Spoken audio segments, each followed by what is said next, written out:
അസ്സലാമു അലൈക്കും വറഹ്മത്തുള്ളാഹി വബറകാതുഹു. എല്ലാ മുസ്ലിമിനും നിർബന്ധമാക്കിയ ഒരു കർമ്മമാണ് നിസ്കാരം. മുസ്ലിമിനും കാഫിറിനും ഇടയിലുള്ള വേർതിരിവ് തന്നെ നിസ്കാരമാണ്. അള്ളാഹുവിൻ്റെ റസൂലിനെ വാനലോകത്തേക്ക് കൊണ്ടുപോയി നേരിട്ട് കൊടുത്ത സമ്മാനമാണ് നിസ്കാരം. അതുകൊണ്ട് തന്നെ അതിനെ നാം മുറുകെ പിടിക്കണം. അള്ളാഹുവിന് വേണ്ടിയുള്ള നിസ്കാരം എങ്ങനെ നിർവഹിക്കണമെന്ന് അവൻ്റെ റസൂൽ തന്നെ നമ്മെ പഠിപ്പിച്ച് തന്നിട്ടുണ്ട്.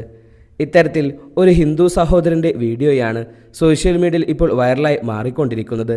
ആ സഹോദരൻ്റെ വീഡിയോക്ക് താഴെ ഒരു കമൻറ്റ് വരികയുണ്ടായി. സുബഹി നിസ്കരിക്കാൻ എണീക്കാൻ സാധിക്കുന്നില്ല എന്നും രാത്രി 2 മണി 3 മണി വരെ മൊബൈൽ ഫോൺ ഉപയോഗിക്കുകയാണ് എന്നുമുള്ളത്. ആ കമൻറ്റ് കണ്ട ഉടനെ ആ സഹോദരൻ മറ്റൊരു വീഡിയോ ചെയ്യുകയാണ്. ഈ ഒരു വീഡിയോ ഇന്ന് സമൂഹ മാധ്യമങ്ങൾ ഒരുപാട് ഏറ്റെടുത്തിരിക്കുകയാണ്. പല മുസ്ലിം സഹോദരന്മാർക്കും ഇല്ലാത്ത ഒരു ചിന്ത ഈ ഒരു ഹിന്ദു സഹോദരൻ നമുക്ക് പകർന്നു നൽകുമ്പോൾ അത് വളരെ മനോഹരവും സന്തോഷവും നൽകുന്നതാണ്. ആ വീഡിയോ നമുക്കൊന്ന് കണ്ടു നോക്കാം. ഈ ഒരു കമന്റ് കണ്ടില്ലേ, 2 മണി 3 മണി വരെ ഫോണിൽ കളിക്കും, പക്ഷെ സുബഹി നിസ്കരിക്കാൻ എനിക്കില്ല എന്നുള്ളത്. എന്താണ് നിസ്കാരം?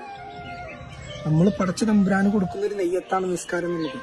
ആ നിസ്കാരത്തിന് വേണ്ട സമയം എന്ന് പറഞ്ഞു കഴിഞ്ഞാൽ 5 നിമിഷമോ അല്ലെങ്കിൽ 10 മിനിറ്റാണ്.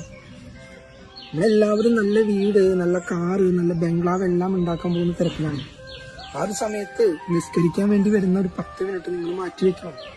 കാരണം അതാണ് നിങ്ങൾ പടച്ചവനായിട്ടുള്ള തമ്പുരാന് കൊടുക്കുന്ന ഏറ്റവും വലിയ നെയ്യത്ത്. മരിച്ച മണ്ണിനടിയിൽ പോകുമ്പോൾ നമ്മൾ ഈ ഭൂമിയിൽ ഉണ്ടാക്കി ഒന്നും തന്നെ എന്തില്ല, നമ്മൾ കൊണ്ടുപോകില്ല.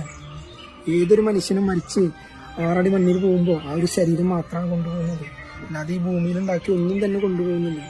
അതുകൊണ്ട് തന്നെ എനിക്ക് എൻ്റെ എല്ലാ സുഹൃത്തുക്കളോടും പറയാനുള്ളത്, നിസ്കാരം ഒരിക്കലും മറക്കാതിരിക്കും. എല്ലാവരും നിസ്കാരം അതൊരു നെയ്യത്താണ്, അത് പഠിച്ച തമ്പുരാന് കൊടുക്കും.